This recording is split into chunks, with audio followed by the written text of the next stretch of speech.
Hello and welcome to the third episode of By the Book, a web series of the Institute of Contemporary History, where we give the spotlight to books and the debate of ideas they put forth.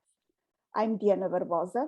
I'm the Science Communication Officer at EHC, and I will not be your host today. I will also be switching now to Portuguese, the language for today's conversation. Olá! Sejam todas e todos bem-vindos ao terceiro episódio de By the Book, a série do Instituto de História Contemporânea, onde damos destaque aos livros, aos seus autores e às suas ideias. O anfitrião do episódio de hoje vai ser Bruno Zorek, investigador que integrou recentemente o IHC, vindo do Brasil, onde se doutorou na Universidade de Campinas, com uma dissertação sobre as disputas em torno do futuro da cidade de São Paulo, que se deram em meados do século XX. No IHC e atualmente está a estudar os modelos explicativos da economia colonial brasileira. Bem-vindo, Bruno. O palco virtual agora é teu. Muito obrigado, Diana, pela apresentação. Bom dia, boa tarde ou boa noite a todos e todas, né, que estão assistindo a esse programa. A Diana já me apresentou, né? Hoje a gente vai ter como convidados o Arthur de Ávila, que está lançando um livro agora, né? Acabou de sair no Brasil, A História no Labirinto do Presente. Ele é doutor em História pela Universidade Federal do Rio Grande do Sul, no Brasil, e professor do Departamento da Pós-Graduação em História na mesma universidade. Também nossa convidada é a Caroline Gebert, que é doutoranda em História na Universidade Federal de Santa Catarina, no Brasil, e no momento está realizando um estágio de pesquisa na Sorbonne, Paris 3, na França, e a pessoa que vai fazer, né, vai promover o primeiro momento do nosso debate, apresentando e discutindo o livro do Arthur de Ávila. Antes de passar a palavra a Caroline, eu só queria dizer que é uma grande satisfação e eu estou muito contente de estar aqui não só com intelectuais que eu respeito e admiro, mas também com amigos de longa data, né? E inspirado nas propostas do livro, né, eu espero que a gente tenha um debate com suficiente indisciplina, né, sobretudo para contornar as hierarquias e os formalismos disciplinares mais tacanhos, né, e construir uma discussão que seja epistemologicamente engajada, politicamente provocativa e, claro, intelectualmente estimulante. Sem mais delongas, eu passo a palavra a Caroline. Olá a todos, todas, todes. Quero agradecer ao Bruno, a Diana, toda a equipe e ao Arthur pela oportunidade de ler esse belo livro e pela confiança que me foi depositada para apresentar notas e participar desse exercício aqui de debater, nesse caso com a honra de fazer isso diretamente com o escritor, né? Eu vou seguir o meu texto aqui para não me perder muito no tempo. Bom, o Arthur de Ávila dá continuidade e aprofunda nesse livro a perspectiva anunciada no livro História Indisciplinada, lançado em 2018, do qual é um dos articuladores. À medida em que mergulhei na leitura, percebi uma posição, o lugar social e institucional de um historiador disciplinado que busca uma confrontação consigo mesmo enquanto praticante de um saber. Também a confrontação com seus pares, o que significa lidar com as heranças e os efeitos epistemológicos, sociais, políticos do conhecimento histórico, visando transformá-lo. E o mais legal é que o livro produz também esse movimento em nós que lemos. Citando uma passagem da página 144, se a história é uma prática de confrontação contínua de passados, é dessa confrontação que nascem novas formas de se imaginar esses mesmos passados. Apesar de esse ser um pressuposto básico, geralmente transmitido desde o início da graduação, que nos ensina que a história não é eterna, nem imortal, nem isenta, à medida que, mas sim implicada nas reviravoltas do mundo, a gente tende a naturalizar isso à medida em que mergulhamos na especialização das nossas sub-áreas, no nosso cotidiano profissional. É por isso que Arthur faz questão de sacudir os tropos da antiguidade e da universalidade da historiografia como atividade humana, de modo a apontar em que medida eles não dão mais conta de legitimar o ofício. ele é categórico sobre o mote que reúne os 6 ensaios desse livro. É tempo urgente de abertura da história, justo quando ela se encontra desprovida de alguns dos seus mais caros pilares de sustentação. Uma definição importante no texto é tomada de empréstimo de Michel Foucault. Disciplinas são princípios relativos e móveis de gerenciamento da imaginação, nesse caso histórica. A partir daí, Arthur reconhece a importância dos gestos de indisciplina para renová-las, a heresia que salva a fé, como ele mesmo brinca.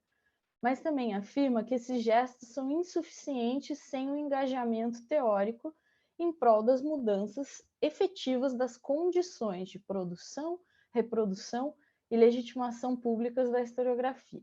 O primeiro passo, insiste ele, é o mapeamento e enfrentamento da crise contundente que vem assolando a história, composta por várias dimensões e que pode ser compreendida como a maior ameaça à sua existência desde que a história se tornou um saber acadêmico.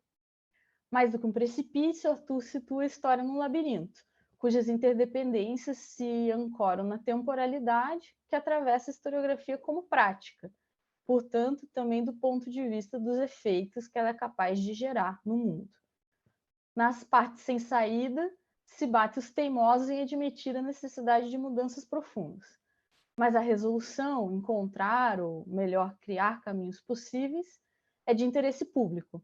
Daí que a questão ética e política do ofício está implicada na equação colocada pelo livro. A introdução é enxuta, faz o que tem que fazer, explica a problemática tripla do livro. 1. Tratar da disciplinarização da história, do ponto de vista da erosão da ordem social que lhe fundou, que lhe deu legitimidade, ou seja, trazer à nossa consciência o processo de decadência disciplinar. 2. Propor isso no campo da teoria da história e também da história da historiografia. 3. Preocupa-se com os usos do passado na contemporaneidade, especialmente em torno das catástrofes nas suas relações com a história.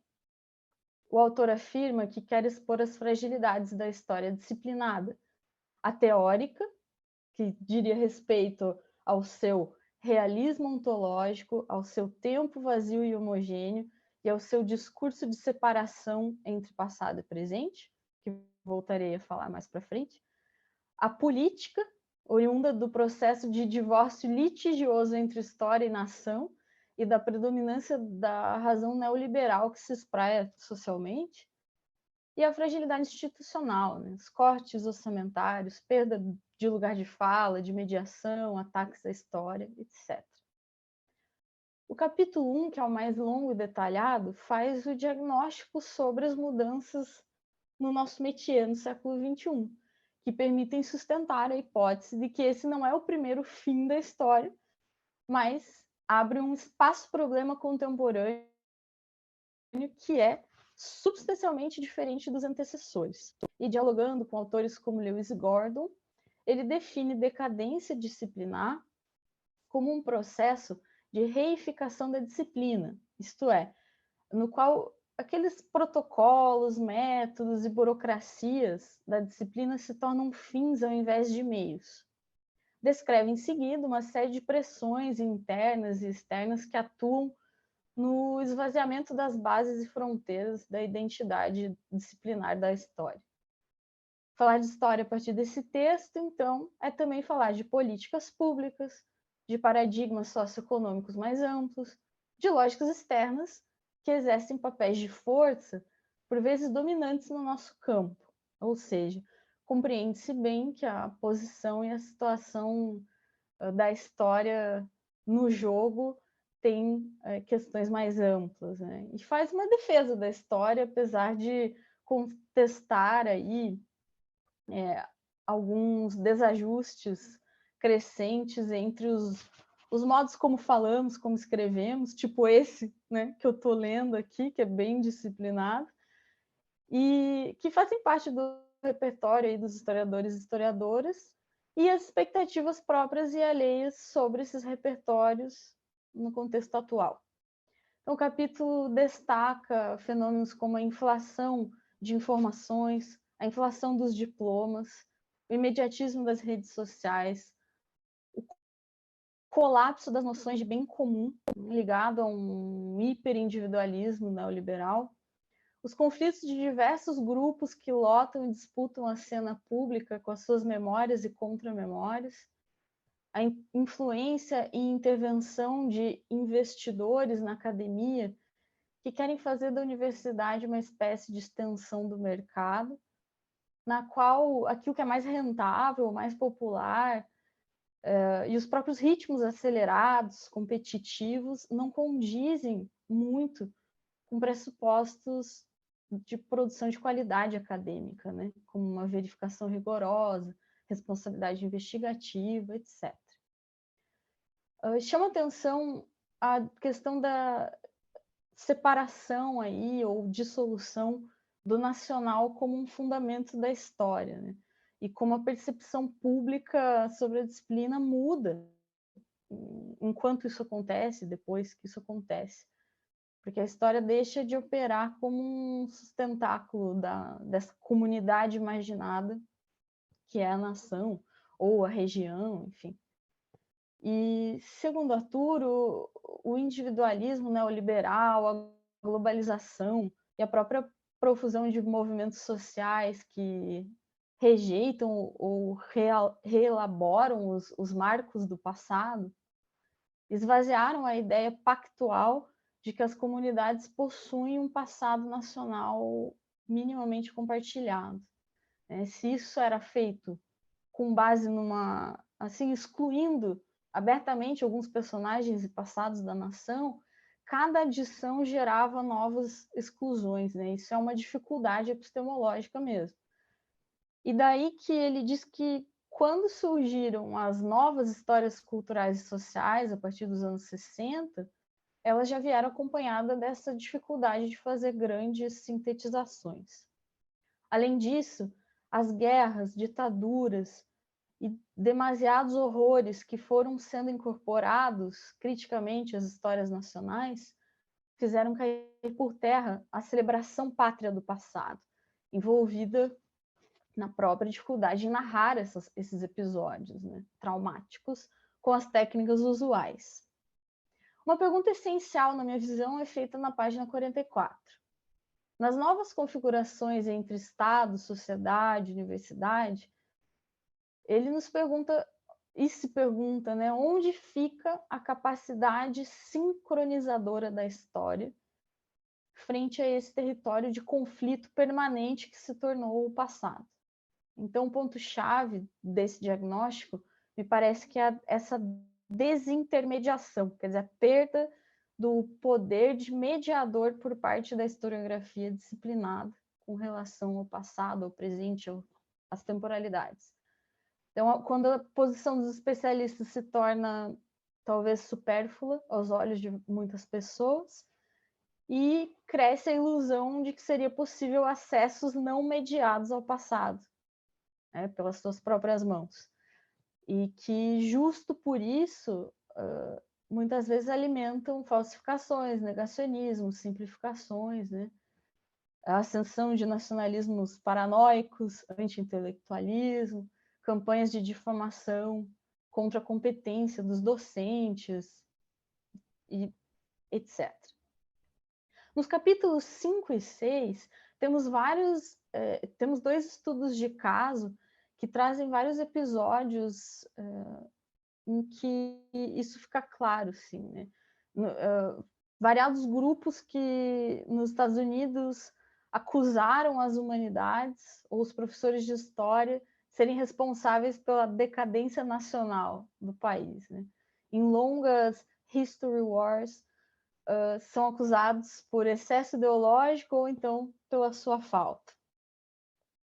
Uma coisa muito interessante em torno daquele caso do marco escravocrata, né, do início do século XVII, que o 1619 Project do New York Times, que inclusive ganhou o prêmio Pulitzer, e eu fiquei conhecendo a partir do seu livro, escancarou 400 anos depois, controversamente, que as raízes históricas dos Estados Unidos não eram propriamente as assembleias democráticas, as rebeliões anticoloniais ou as emendas de Constituição, mas sim a escravidão, né? Então, essa perspectiva, obviamente, foi alvo de muitos ataques por ser lida como uma história de destruição do sonho americano, ou algo do tipo. E o autor transforma esses indícios assim de uma forma brilhante, né, para pensar esses desejos de reparação das maldades cometidas, assim como a sensação coletiva de impossibilidade de dar conta disso, assim, né? E as perguntas que surgem em torno disso, ainda que essas contradições não impeçam a própria busca. Então, ele diz que existe uma acumulação temporal que preserva um certo substrato reprimido dessas situações históricas traumáticas anteriores e que ficam retornando e sendo buscadas, né?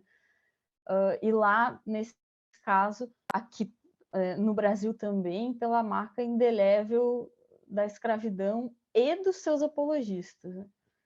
Então, essas reavaliações históricas, elas tomam múltiplas formas, assim. E ali ele faz um estudo empírico nesses capítulos e vai demonstrando como várias revistas acadêmicas ou populares, como a própria American Historical Association e personagens específicos, sejam cientistas sociais ou políticos e candidatos lá nos Estados Unidos, como que eles se posicionaram nesses episódios, né? Não vou me ater aos detalhes, mas ele constata na página 179 que a ansiedade generalizada, estipulada por esse tipo de projeto, como o 1619, talvez seja a aceitação de que, malgrado suas limitações, ele esteja correto em linhas gerais.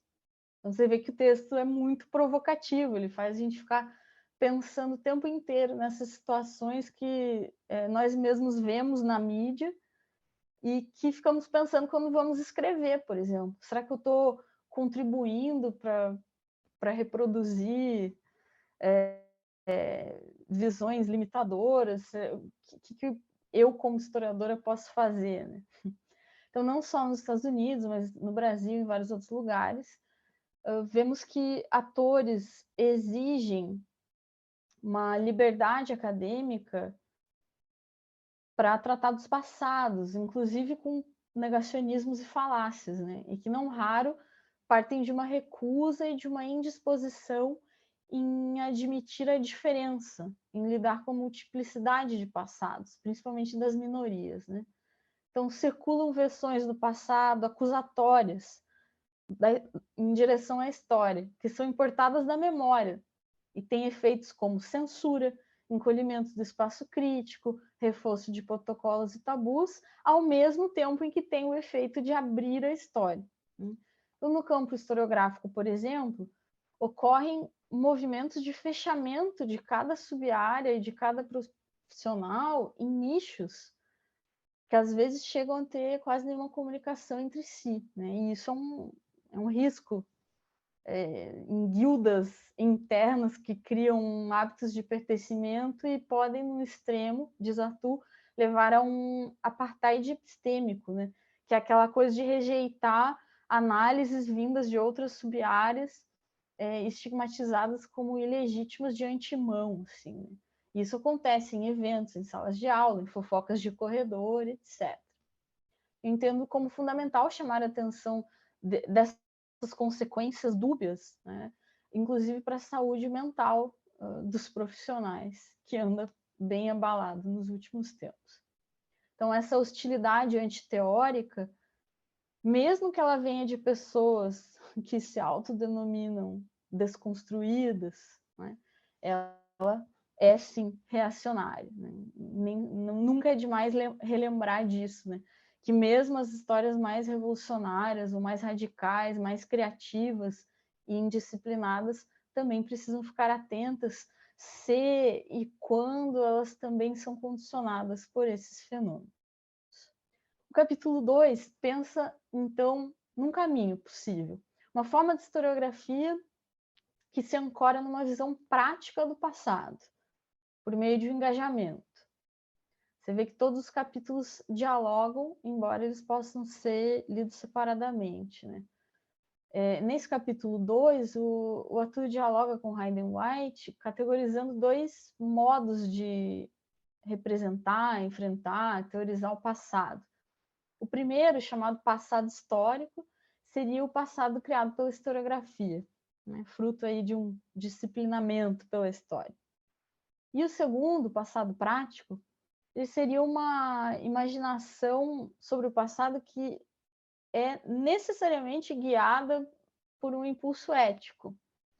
Quer dizer, que envolve uma ação ativa de um presente que busca não a simples atestação empírica do que aconteceu, mas também encontrar razões para ações serem tomadas no presente, né? Tendo esse passado em vista, em nome de um futuro melhor, etc. O mais importante aqui é que Arthur não compreende uma relação de oposição, mas sim de tensão e troca permanente entre essas ambas formas de passado. Porém, segundo ele, no passado histórico, as indagações sobre os aspectos práticos, né, esses potenciais práticos do conhecimento histórico, eles tendem a ser reprimidos, tratados como uma virtude epistêmica secundária, enquanto que a utilidade da história era vista como intrínseca, né? Bom, esse tipo de passado histórico ele se torna, de certa forma, impotente quando vem à tona os vários horrores do século XX e indo mais para trás, né? E quando o famoso tropo do lembrar para não se repetir não se efetiva. Então, assim, nesse presente que é repleto de traumas diversos, o passado histórico se transformou em apenas um dentre os vários modos de se lidar com eles, que aliás, se tornou cada vez menos popular, justamente porque é lido como tendo uma capacidade reduzida de intervir nos principais anseios humanos e culturais atuais. A conclusão, no entendimento do livro, é que uma história com vistas a um passado prático, ela pode contribuir mais para imaginações que coloquem em questão o próprio encerramento do presente nele mesmo. E aí dialoga com a hipótese do presentismo, que passa aí por todo o livro. Essa aposta, por isso, ela considera que construir um objeto de estudo acarreta decisões que afetam também o rumo das comunidades, né, sobre as quais fala ou deixa de falar, sobre como elas desejam viver, sobre qual passado se querem focar, né, para essas elaborações. Então, o Arthur afirma que não se trata apenas de um problema de como comunicar, que é um problema sério, inclusive, né, como eu falei, para mim, estou seguindo aqui o script, né, a gente tem essas técnicas usuais de como comunicar, mas também, fundamentalmente, é uma questão de como enredar o tempo histórico. E aí eu cito uma passagem da página 95, em que ele nos diz que é fundamental levar a sério a condição da história, entre aspas, como uma produtora de temporalidades, porque ela ajuda as pessoas na definição daquilo que é passado ou presente, porque é parte das lutas políticas que ajudam a definir a sua tessitura, porque pode oferecer perspectivas críticas do presente que visem desfamiliarizá-lo em relação a si mesmo, e com isso propor outras relações com o passado e com o futuro. Um ponto relevante é que conteúdo e forma são pensados como inseparáveis, sob esse ponto de vista teórico. E é um problema fundante para essa escrita da história que considere o presente no entrecruzamento de variados processos e temporalidades em disputa e não acabados, e para tentar também sensibilizar os seres humanos quanto a esses elementos dinâmicos. Então, isso implica a adoção de um ceticismo linguístico, porque implica assumir a performatividade do texto historiográfico, né? E tu traz exemplos radicais de textos interessantes, como os de Glória Anzaldúa, sobre a fronteira México-Estados Unidos, ou Souffrenlander sobre o Holocausto. De todo modo, refletir sobre essas novas formas de narrativização de eventos históricos me lembrou as contribuições de algumas pesquisadoras, como Amy Sodaro e Sarah Gainsbourg, que se dedicaram a pensar as técnicas performativas que tentam tornar o passado mais visceral no presente, a fim de criar empatia. E as pesquisas delas demonstram que, em muitos casos, esse não é o efeito obtido, apesar de ser tentado, né? Como, por exemplo, as técnicas pictórias, audiovisuais, de formatação de escrita ou de espaços materiais, que são muito usadas nos museus memoriais, né? Que também já vem sofrendo leituras críticas, quer dizer, que não saem de um registro assim, de conservadores, ultradisciplinados que não aceitam, mas sim de estudos que pensam sobre a complexidade dos limites e as ambiguidades que residem em toda e qualquer forma de se contar uma história, especialmente quando ela envolve traumas e testemunhos. Por vezes eu senti no livro que a caracterização dos historiadores disciplinados e das chamadas adaptações pontuais às novas fontes, objetos e metodologias que renovaram o campo no século XX, sobretudo no seu braço oriundo dos anos 90, às vezes pode soar um pouco caricata. Se por um lado, eu não tenho dúvida que algumas pessoas se agarram ao status quo da disciplina, tal como aqueles programas que defendem o sistema lá no filme da Matrix. Por outro lado, essas renovações não foram unicamente de vocabulário ou tão pontuais, né? Elas também ocorrem há bastante tempo, enquanto negociações permanentes das condições de possibilidades teóricas da história. E aqui estou pensando em Proust, Revel, Giovanni Levi, Michel Perrault, entre tantas outras contribuições, né? Então é mais no sentido, eu queria provocar o autor para a gente falar um pouco sobre esse risco, né, de categorizar um tanto quanto polarizado esses modos de produzir histórias, que é claro, eu entendo que é uma ferramenta retórica necessária na validação aqui do projeto da história indisciplinada, porque ela tem que apontar o que ela não é, o que ela não quer ser. Mas aí fiquei pensando se às vezes a gente não corre o risco de esvaziar esses trabalhos críticos, abertos, enfim, que foram produzidos pela história disciplinada mesmo ao longo do tempo. E aí é mais uma pergunta, né? A ideia aqui é mais no sentido, talvez, de considerá-los como exceções não dominantes na trajetória da disciplina, né? Eu queria entender isso melhor. De qualquer forma, o movimento que eu vejo de uma definição na página 95 é bem interessante, que ao invés de ficar opondo tanto as contribuições disciplinadas e indisciplinadas, seria pensar as histórias que explicitam o seu caráter representacional, as suas políticas do tempo, contrapondo com aquelas que não fazem isso, né? Que se fundam em preceitos pouco ou nada problematizados, e aí que podem atravessar as duas formas, ou as múltiplas formas.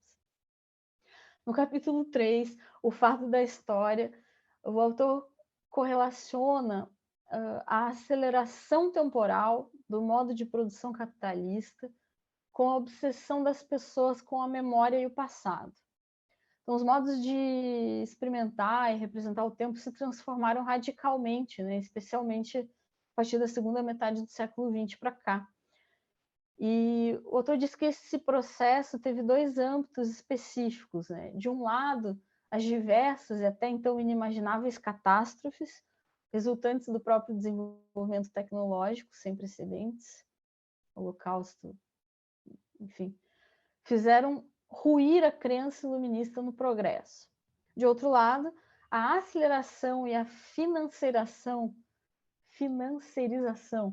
da vida reduziram a experiência coletiva do tempo a demandas cada vez mais instantâneas.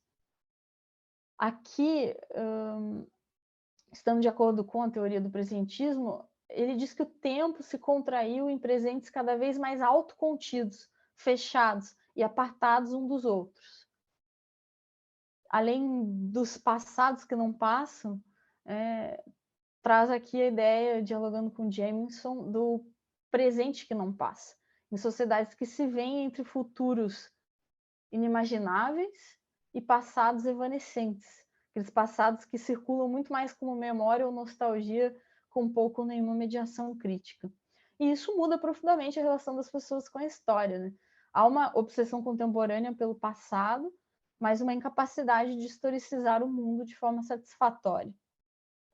Então, frente à globalização, às mudanças sociais, muitas memórias respondem prometendo algo libertador, redenção, justiça, pedem direitos, e às vezes podem gerar uma melancolia paralisante, politicamente contraproducente.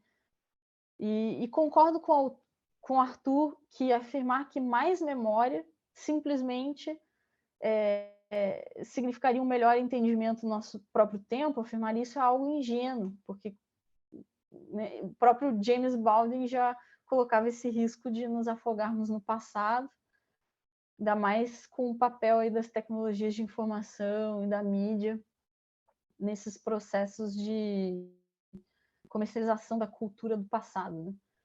Mas a questão mais interessante aqui, ao meu ver, é a seguinte: de que maneira nós, historiadores e historiadoras, podemos nos movimentar por essas paragens repletas de nostalgias e memórias? Não há dúvidas que hoje uma das maneiras legítimas publicamente de fazer história, de operar essa sincronização do tempo e do espaço, é via reconhecimento das injustiças e violências passadas. E esses anseios nem sempre mais precisam dos historiadores, porque o problema que os move, como bem pontua Arthur, não é conhecer cientificamente o que ocorreu, mas principalmente encontrar um modo de se viver com essas situações. Então, desse modo, há uma busca por se fazer história com políticas do tempo adequadas a essa condição pós-traumática, pós-colonial, que em parte é direcionada por um pacto que eu achei que o Arthur definiu na página 120 como, entre aspas, uma historiografia comprometida com a tolerância como valor inegociável, que tenha ela como seu norte básico, especialmente nesses dias de muros, arames farpados e negação constante e reiterada da humanidade alheia.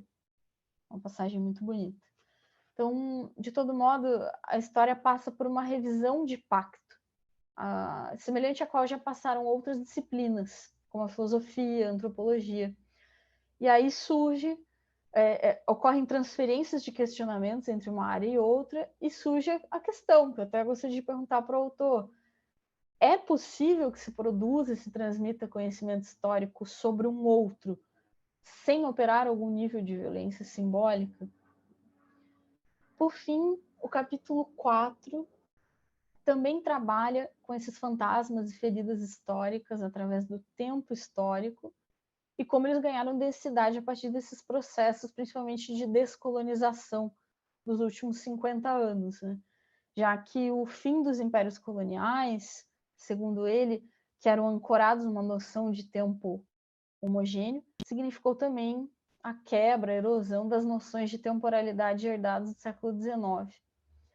E aí surgem outros exemplos, como aquele episódio de Buenos Aires, né, em que se abre uma instituição de memória da ditadura, com o objetivo de enfocar os direitos humanos, e o movimento indígena argentino tenta, sem sucesso, incorporar a questão da conquista do deserto, do extermínio indígena, como um ato fundador do terror de Estado, ou seja, do qual a ditadura bem depois seria uma herdeira.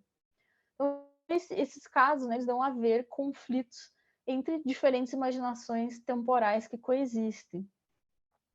Algumas que declaram a passadidade de certos eventos e outras que defendem a sua condição atual, ainda que fantasmagórica.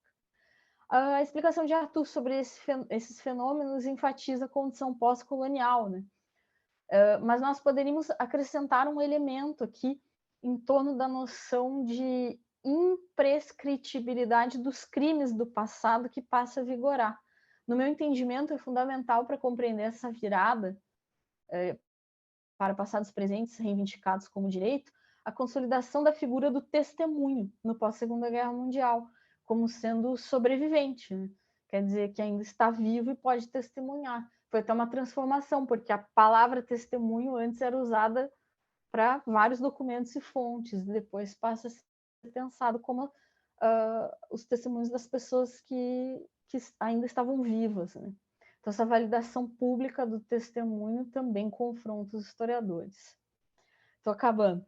Então, reafirma-se aqui o fardo e também a riqueza do tempo histórico, já que o ordenamento do tempo histórico sempre politiza o conhecimento histórico, porque vai vincular passado, presente e futuro de alguma maneira, né? Então, é um fardo, mas é também um potencial. E ainda que são muitas pressões, dificuldades e também oportunidades impostas no século XXI, que são apresentadas pelo livro, como elementos de um espaço-problema, né, para transformar a história enquanto prática e discurso, o Arthur de Ávila nos lembra que para que isso seja possível, é preciso primeiro haver esse esforço e também é preciso haver condições sociais, mentais, institucionais de produção e transmissão cultural. É isso. Muitíssimo obrigado pela sua fala, Carol. Eu tenho umas questões também para o Arthur, mas dada a fala densa, complexa, vou pedir, Arthur, que você reaja à fala da Carol, como você quiser, e depois a gente conversa um pouco mais. Por favor. Bom, boa tarde, bom dia, boa noite, né? Eu não sei quando as pessoas vão ver o vídeo. Antes de mais nada, eu queria agradecer o convite do Bruno, né?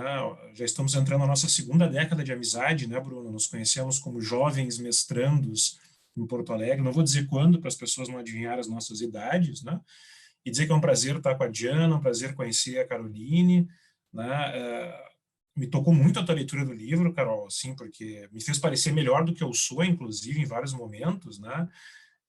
Mas eu acho que tu tocaste alguns pontos muito, muito caros para mim, não só como professor, autor, na verdade, não só como autor, mas como professor, né? Porque talvez não tenha ficado muito explícito no livro, até porque eu não sou alguém que trabalha explicitamente com ensino de história, mas boa parte dessas preocupações que perpassam todo o livro, algumas me acompanham desde, né, a graduação, digamos assim, são problemas de longa duração, mas outros foram coisas de sala de aula mesmo, né, de ouvir alunos e alunas. O segundo capítulo, que trata explicitamente sobre o passado prático, ele foi inspirado, depois de eu ter dado uma aula, eu não me lembro qual cadeira, eu acho que foi Teoria da História 1, tá, em que 4 alunas, todas pertencentes ao movimento LGBT, né, vieram conversar comigo. Bah, professor, não sei o quê, né, nós estamos achando o curso muito burocrático. Elas estavam tristes, na verdade, não era uma crítica, assim, aquelas reclamações usuais de alunos, digamos, né? Era assim, a gente não está entendendo o que a gente faz com esse conhecimento que nós estamos adquirindo aqui na universidade, para além, evidentemente, né, da certificação profissional. E elas estavam muito sentidas, assim. E eu já tinha ouvido isso de outras pessoas, em outros momentos, e eu comecei a pensar, bom, mas se a história não está tocando alunas do seu curso de forma existencial, como é que pretende tocar os outros? Tá? Então, a partir daí, por conta das minhas próprias preocupações com a teoria da história, com usos do passado, que, como eu disse, remontam, inclusive, à graduação, eu comecei a pensar muito nessas coisas, né? Então, muito dessas reflexões, que são reflexões ainda também das minhas próprias inseguranças, eu acho que escrever um livro também é expor as inseguranças ao mundo, né? Tipo, olha, me ajudem a tentar responder isso, né? Me ajudem a tentar, não digo chegar a conclusões peremptórias, mas me ajudem a me guiar também por esse labirinto, digamos assim, para usar a metáfora que eu usei no título do livro. Então, muito do conteúdo dos textos tem a ver com essas preocupações. Bom, né? Porque sempre me espantou, nos últimos anos, assim, uma espécie de resistência de historiadores a historiador e historiadoras, uma resistência compreensível sob o ponto de vista político, inclusive psíquico, de reconhecer que a disciplina pode ter um fim. Eu acho que isso é um primeiro momento assim, crucial da nossa existência como historiadores e historiadoras. Até porque com a nossa existência como seres humanos, ela também é perpassada pelo nosso reconhecimento da nossa finitude. Ou seja, o que nós vamos fazer com o pouco tempo que nos é dado no mundo. E eu comecei a refletir muito sobre isso, aí os textos do Lewis Gordon, que é um autor que eu recomendo para todo mundo, leiam Lewis Gordon, tá? Além de ser um escritor excelente, ele é talvez uma das pessoas mais assim lúcidas na reflexão teórica das humanidades hoje. Eu me deparei com os textos do Lewis Gordon com a noção de decadência disciplinária, eureka, né? Então aqui nós temos uma questão, que é justamente essa ideia, e que é muito recorrente na historiografia, talvez seja um paradoxo da própria historiografia disciplinada, de que a historiografia é algo não eterno necessariamente, porque todos nós sabemos marcar o seu início no tempo, mas algo imortal. Ou seja, passa tempo, passam-se as circunstâncias, vem crises, saem de crises, né? A história continuará lá, com as mesmas coisas, com as mesmas preocupações garantidas nas universidades, nas escolas. E o que os últimos tempos têm mostrado, que, bom, não é necessariamente isso. Sobretudo aqui no Brasil, essa decomposição institucional que nós estamos vivendo, antes até da eleição, né, do desgoverno que está aí, mas que foi acelerada por ele, uma decomposição em todos os aspectos, mas que é muito sentido na universidade, com cortes de financiamento, queda no número de matrículas, ataques aos professores, né, ataques odiosos aos professores e professoras das universidades e do ensino básico, né, uma espécie de deslegitimação a priori das humanidades, como se nós fôssemos inúteis, obsoletos, anacrônicos, que as humanidades não servissem de absolutamente nada para o mundo, porque elas não geram lucro no sentido imediato, elas não geram acumulação de capital no sentido imediato, né, e uma espécie de retórica muito perigosa voltada, né, a legitimar esses ataques, que me fez confrontar a possibilidade mesmo, olha, de passamento da disciplina.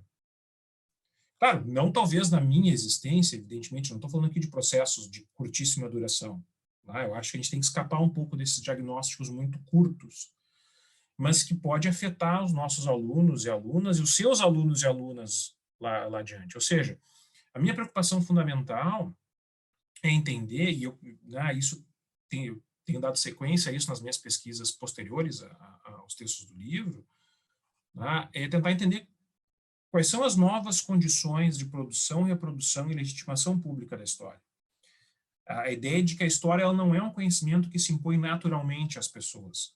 Uma coisa, evidentemente, é o interesse pelo passado. Isso a gente pode... acho que o Arjuna Padurai, né, que tem um texto sobre isso, em que ele comenta, bom, o interesse no passado é mais ou menos universal das sociedades humanas. Todas as sociedades têm seus mitos de fundação, têm suas relações com o passado, etc.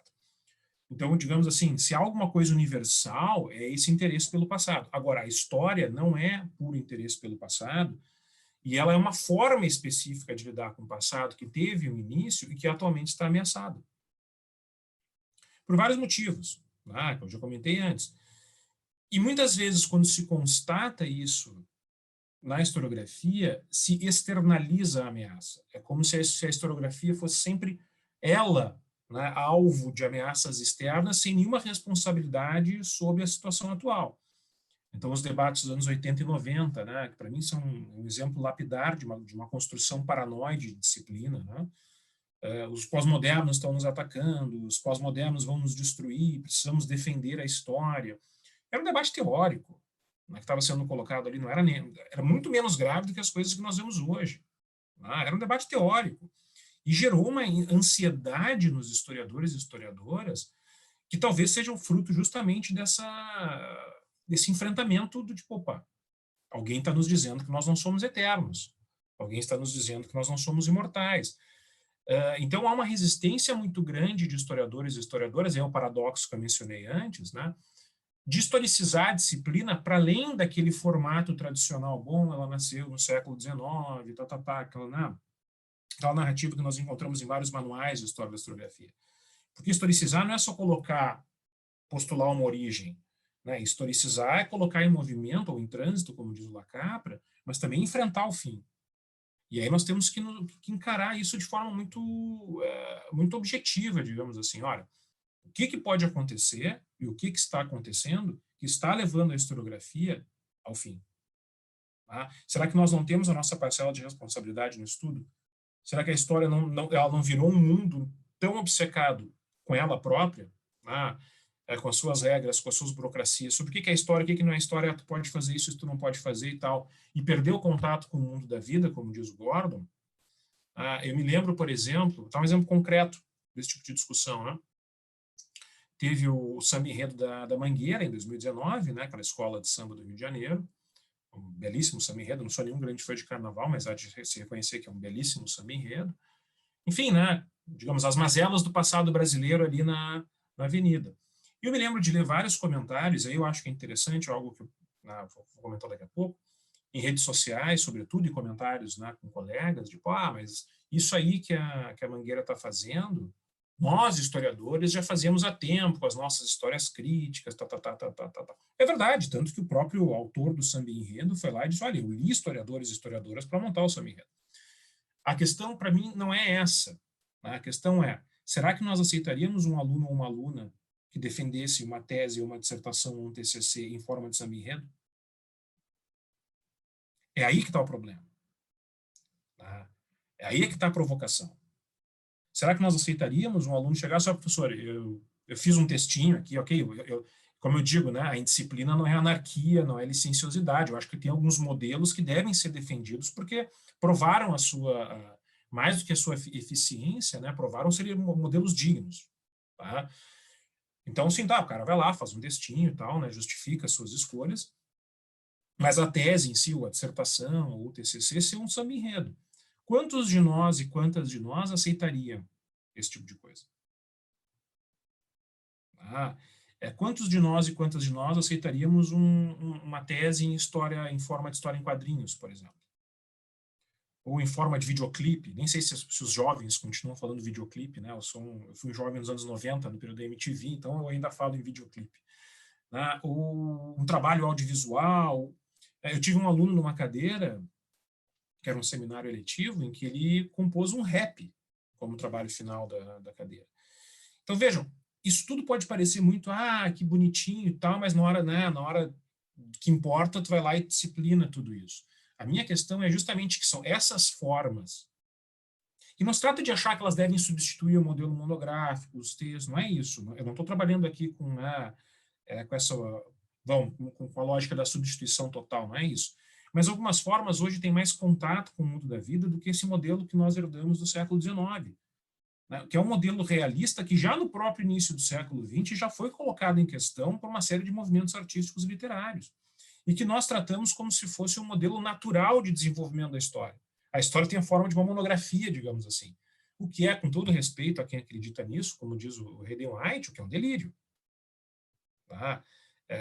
Então, acho que muitas das minhas preocupações vêm com essa percepção cotidiana, como professor e como autor, dessas disjunções, muitas vezes, que nós vemos entre aquilo que falamos na academia, conversamos com os alunos e alunas, como a história circula, uma espécie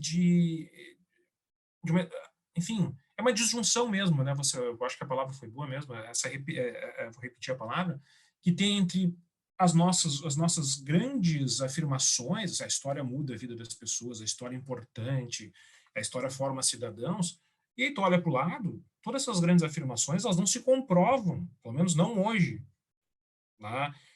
no modo como a história circula socialmente.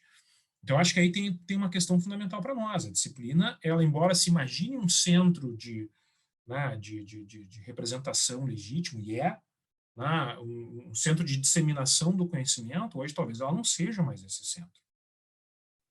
Então, talvez a minha preocupação aqui é realmente gerar desconforto, é dizer, olha, talvez nós não sirvamos mais para muita coisa. Claro que é difícil ouvir isso, né? Eu dou aula de introdução à história, que deve ser muito horrível para meus alunos, né? Porque começar com esse tipo de debate não é muito assim, não é muito alvissareiro, digamos. Mas a questão é, olha, tu tem que trazer um pouco de desconforto justamente para desestabilizar essas fórmulas prontas de pensar a disciplina. Que, para mim, são justamente as fórmulas prontas que levam a esse estado de decadência disciplinar. E eu concordo, Carol, né? Eu acho que talvez em alguns momentos eu tenha sido um pouco injusto com a tradição disciplinar, que eu respeito, assim, eu tenho um enorme respeito pela história, tanto que eu sou historiador. Eu acho que, inclusive, na introdução do livro, eu quis deixar isso claro. Olha, na minha opinião, a história é um bem inestimável. Ela tem muito mais, nos deu muito mais coisa do que nos tirou coisas. Então, eu tenho um enorme respeito, né, pela tradição que me formou, pela disciplina. Eu acho que tem coisas da disciplina que nós não podemos jogar fora simplesmente. Né? A minha posição aqui não é, para usar uma gíria, né, ser o diferentão, tal. Não é isso. Não é anarquia epistêmica, qualquer coisa que vale. A minha lógica aqui é de querer provocar, exatamente. Talvez por isso que eu, em alguns momentos, eu tenha recorrido ao que o Lacapra chama de uma hipérbole. Tá? Mas que é justamente para provocar. Porque, por exemplo, quando tu dizes assim, olha, o Thompson, vamos usar um exemplo de um historiador que todo mundo conhece, né, e que ainda é louvado como historiador radical, preocupado com os anseios políticos das pessoas. E era. Eu acho a formação da classe operária um livro, né, a formação da classe operária inglesa, um livro belíssimo. Deve ser lido por todo mundo. Mas o Thompson era um cara profundamente conservador, quiçá reacionário nas suas posturas teóricas. Então, isso não significa deslegitimar o trabalho político dele, mas quem sou eu para dizer que o trabalho político do Thompson foi ilegítimo? Muito pelo contrário. Mas significa trazer o debate para um outro âmbito, que é nós não podemos congelar essas discussões, né, em formas perpétuas ou achar que a história já encontrou um modelo para lidar com o passado fixo. Porque quando nós olhamos para a rua, nós temos, né, toda hora a realidade nos gritando na cara que, tipo, olha, talvez a história, esse modelo de realismo, esse modelo de separação entre passado e presente, ou como diz o Thompson no livro, né, eu acho que não, está no texto do História Indisciplinada, né, que eu critico, dizendo essa lógica da história, que é uma lógica paradoxalmente ahistórica, né, os acontecimentos estão dizendo, olha, a história se move, a história anda para frente. Anda para frente não no sentido de progresso, né, no sentido de movimento, ela se movimenta. Então, e eu acho que muito disso se deve às leituras, sobretudo. E aí, eu tenho uma formação de historiador dos Estados Unidos, né, sobre história dos Estados Unidos, então talvez por isso muitos dos meus exemplos venham dos Estados Unidos. O livro tem texto específico sobre isso, mas muito dessas provocações vieram também a partir da leitura de autores e autoras negras.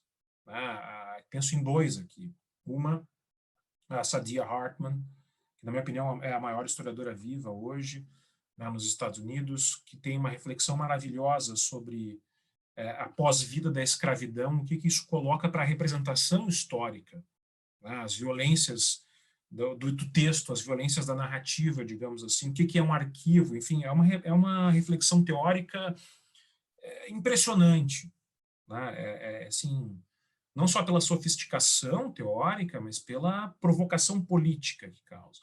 E, obviamente, bom, podia citar mais um além desses dois, né? Tem o Du Bois, o grande Du Bois, né? Que já no início lá do século XX, no Souls of Black Folk, falava muito dessas coisas, tipo, o tempo não é linear para quem sofre as violências da história, digamos assim, né? E também o próprio Baldwin, né? Pelo menos o Baldwin do Fire Next Time, que para mim é quase como um texto de teoria da história, digamos assim, embora não seja explicitamente, que todos eles se colocam numa questão que parece que muitas vezes os historiadores e historiadoras não se perguntam, que é como usar o passado de forma responsável. E aqui responsável não é somente no sentido objetivo, não é somente no sentido de se alcançar uma verdade sobre esse passado. Bom, isso é óbvio. Tá? Em disciplina não significa dizer que a gente pode sair mentindo por aí, não. Pelo contrário. Tá? É reconhecer que há várias formas de se alcançar, né, as verdades históricas. Então, mas usar o passado de forma responsável, e aí eu acho que eu só me dei conta disso depois, inclusive conversando, né, com o Rodrigo Turim, nosso amigo mútuo, né, um autor por quem eu tenho um enorme respeito intelectual, em uma de nossas conversas, assim, que disse, Arthur, tu tem uma verve existencialista que talvez tu não tenha te dado conta ainda. E eu comecei a pensar, pô, é verdade, né? Eu gosto muito de Sartre, eu gosto de White, eu gosto de Simone de Beauvoir, eu gosto de Baldwin, né? E aí, o que significa, então, a partir dessa perspectiva mais existencialista, ou como eu prefiro, existencial, né? O que significa lidar de forma responsável com o passado? Não é só chegar a uma verdade e dizer, bom, está aqui. Significa também se responsabilizar pela forma como nós enredamos esse passado. Porque há muita... Há na história, até porque nós imaginamos como uma espécie de herdeiro, uma disciplina herdeira das ciências naturais, digamos assim, que o texto está no mundo, beleza, né? Está ali, a história está ali, eu não assumo responsabilidade.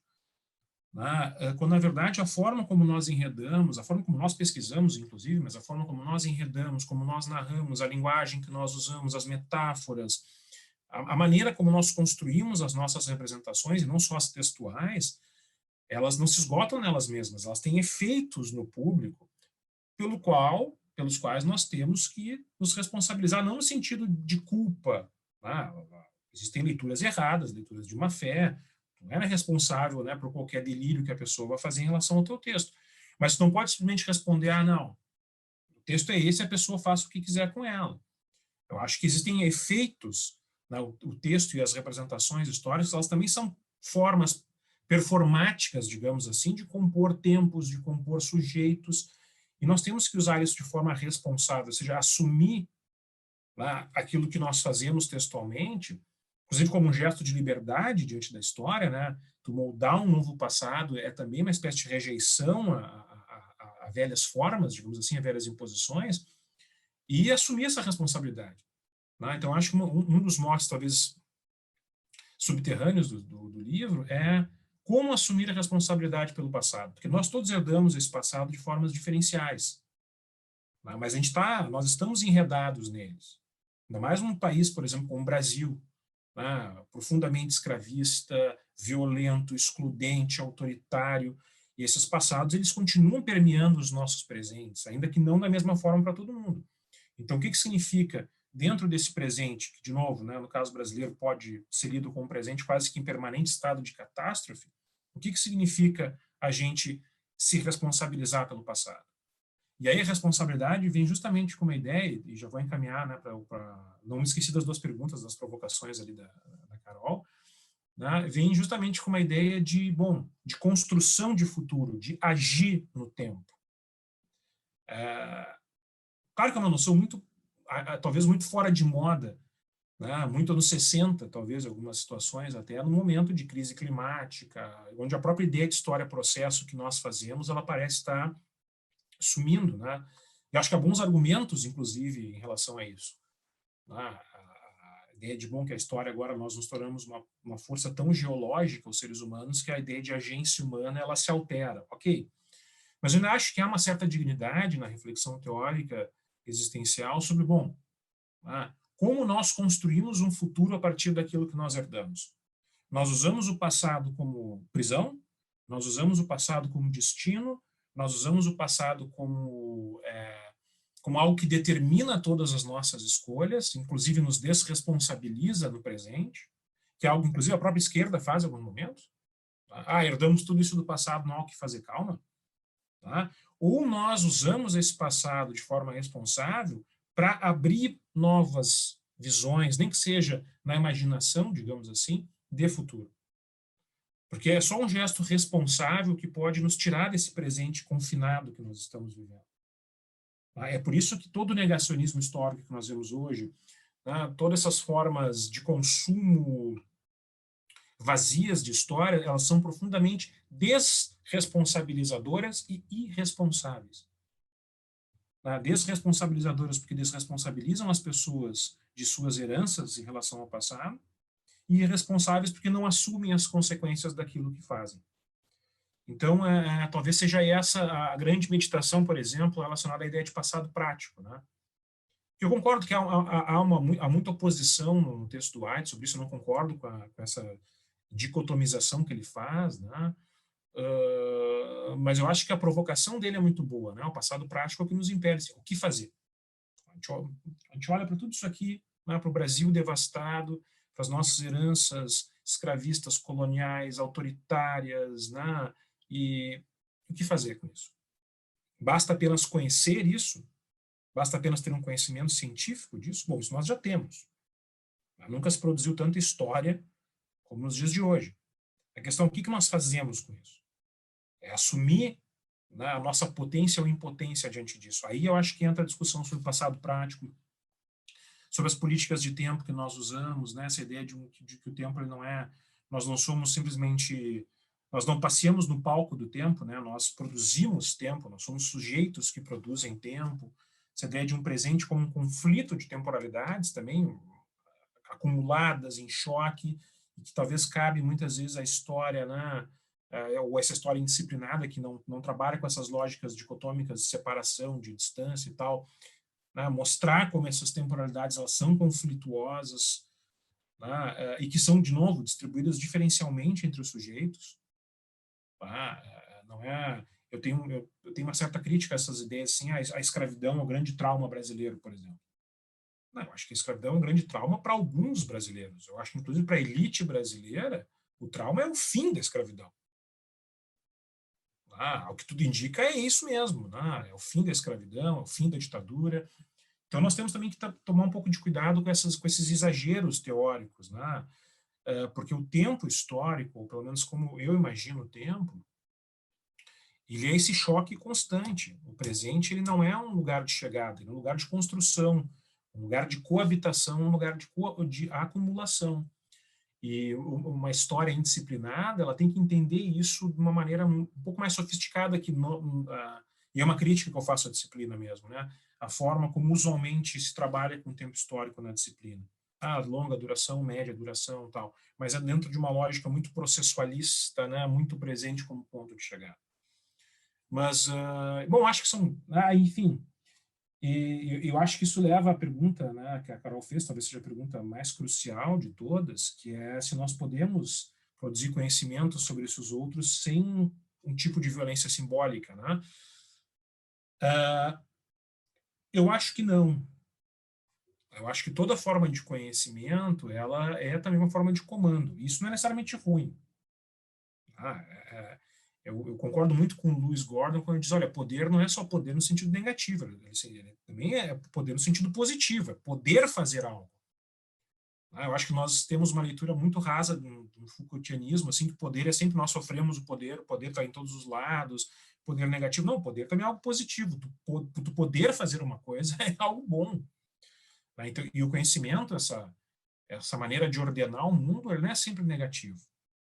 Agora, há maneiras de conduzir isso. Há formas, como eu disse, irresponsáveis, que não sequer se colocam um problema dessa violência simbólica.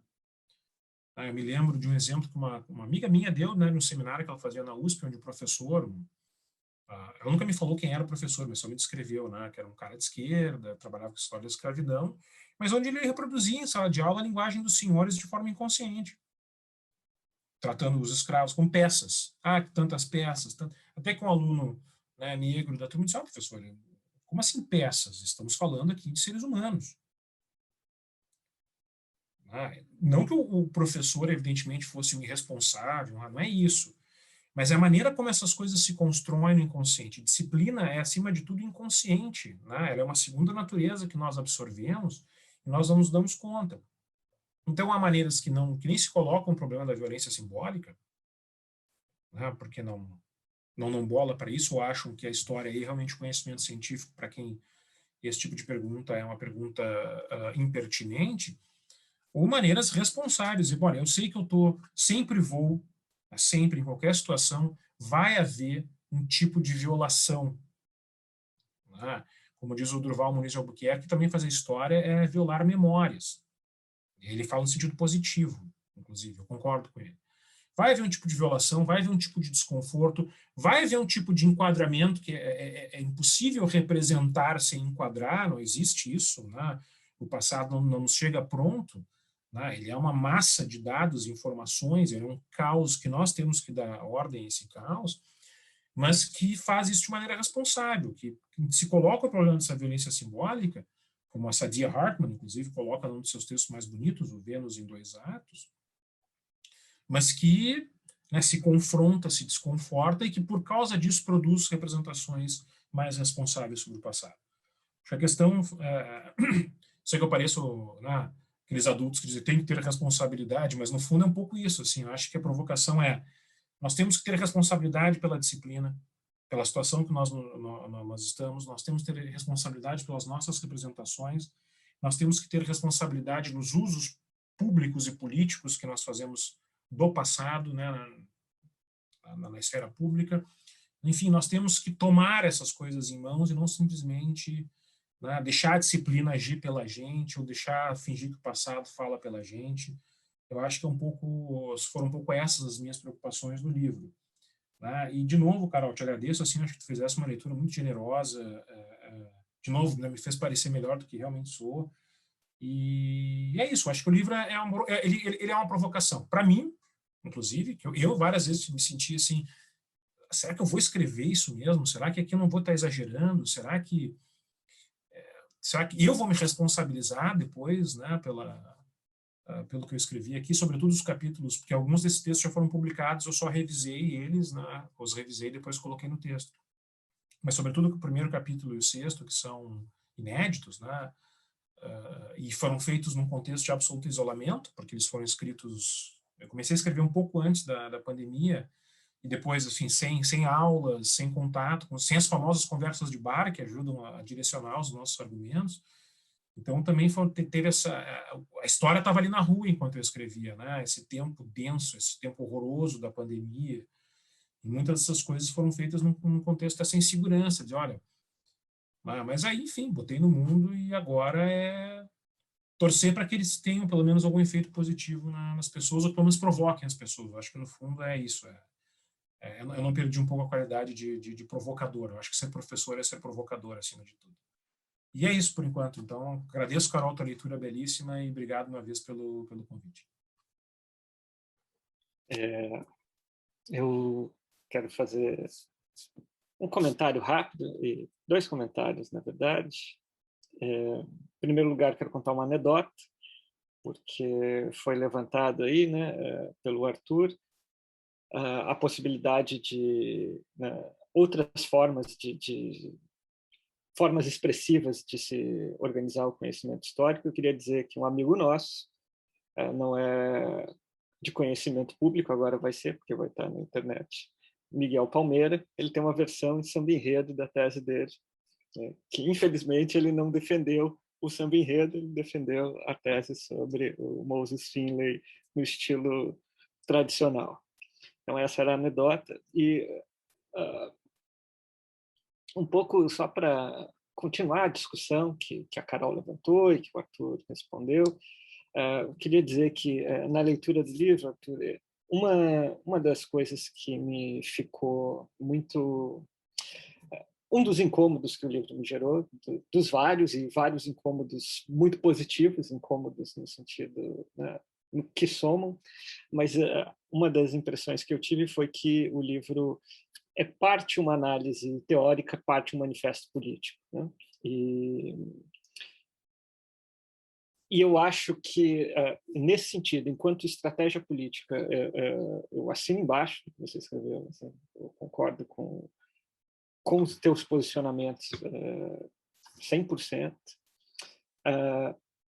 mas, né, sempre tem um mas, né, você mencionou, né, que te incomoda, não é algo que te agrada 100%, essa distinção passado prático, passado histórico. Eu também tenho uma ligeira desconfiança em relação a isso, e a Carol mencionou isso também en passant na fala dela, porque, assim, do meu ponto de vista, da perspectiva teórica que eu adoto para pensar os problemas do mundo, né, os problemas da história, assim, não existe passado histórico, né? Todo passado é prático, né? E esse passado histórico, né, é simplesmente um posicionamento político, um posicionamento político conservador, confortável, reprodutor, né, do status quo, que a gente, né, eu mesmo adoto N vezes, não vou fugir da condição disciplinar, mas é isso, assim, eu acho que essa opção por adotar um passado morto é uma opção, eu não vou dizer que ela é politicamente consciente, mas ela é politicamente efetiva, né? Ela produz um determinado efeito tal qual o passado prático mais estrito sensu produz, né? A diferença é que o passado prático tem a proposição explícita de trazer determinados efeitos para a ação presente, e o passado histórico supostamente não tem, embora faça na prática. Enfim, eu queria, de repente, você quiser comentar algo sobre isso, mas antes eu vou passar de novo a palavra para a Carol, caso ela queira reagir ao que o Arthur falou ou acrescentar alguma coisa, e aí a gente pode ir se encaminhando para os finalmente, porque eu acho que a gente deve estar curto de tempo. Tá, obrigada pela tua aula, né, Arthur? Eu aprendi demais com você, cara, tanto lendo quanto te ouvindo. Agora tu é um excelente professor.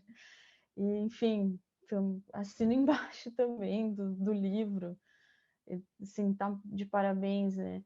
E essa coisa que tu falou sobre a sala de aula me toca muito, porque eu vivi os últimos 10 anos entre academia e escolas públicas de periferia, né?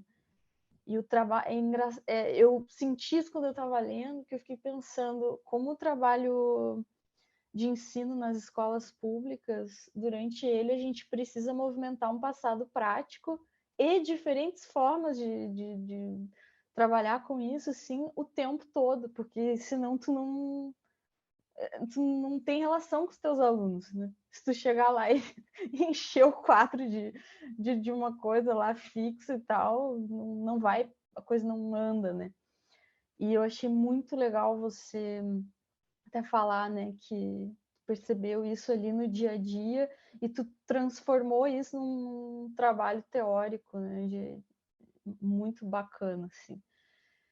Sobre o lance de assumir a responsabilidade, né, sobre o que escrevemos e os efeitos dos nossos textos, eu acho que é uma questão fundamental.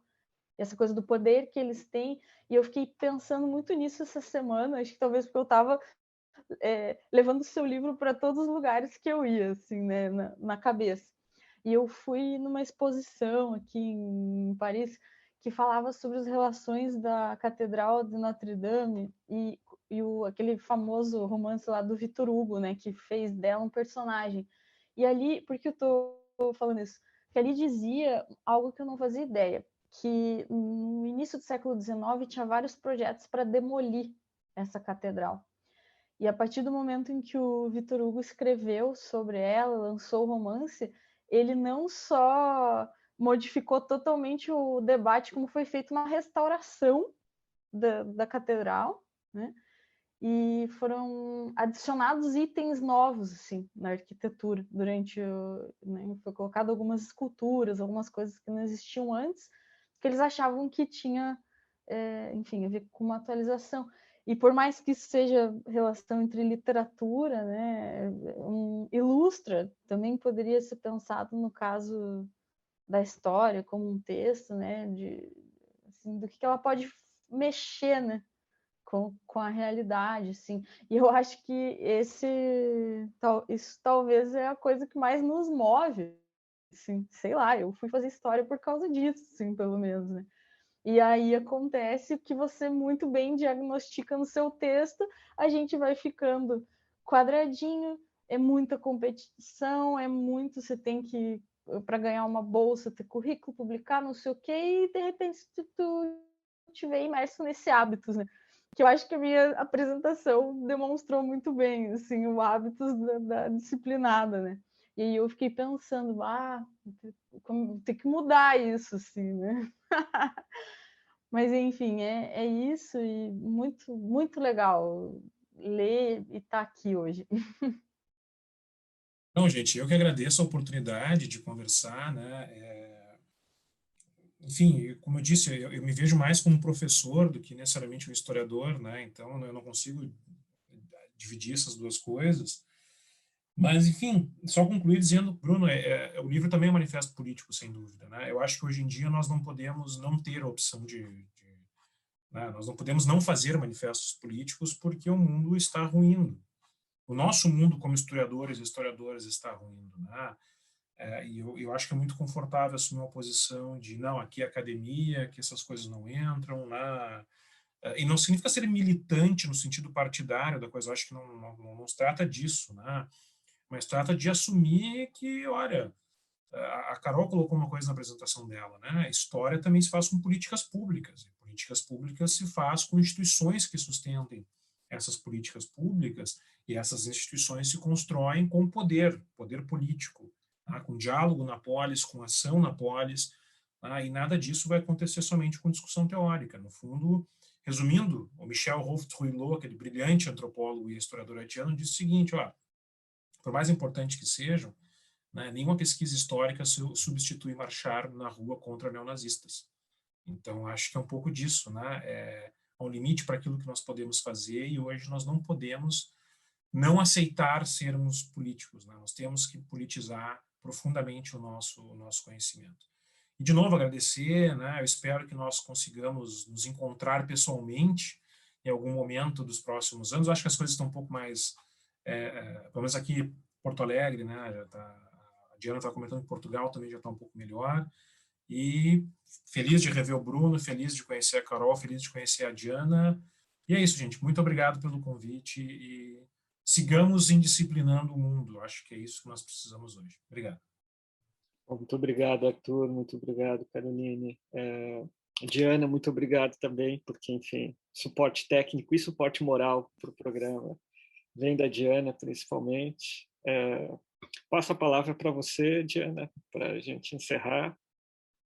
Bom, termino também com um agradecimento ao Bruno por organizar a sessão e aos nossos 2 convidados que generosamente nos deram o seu tempo para esta conversa muito provocadora e muito interessante, e encontramos-nos em breve no próximo episódio do By the Book.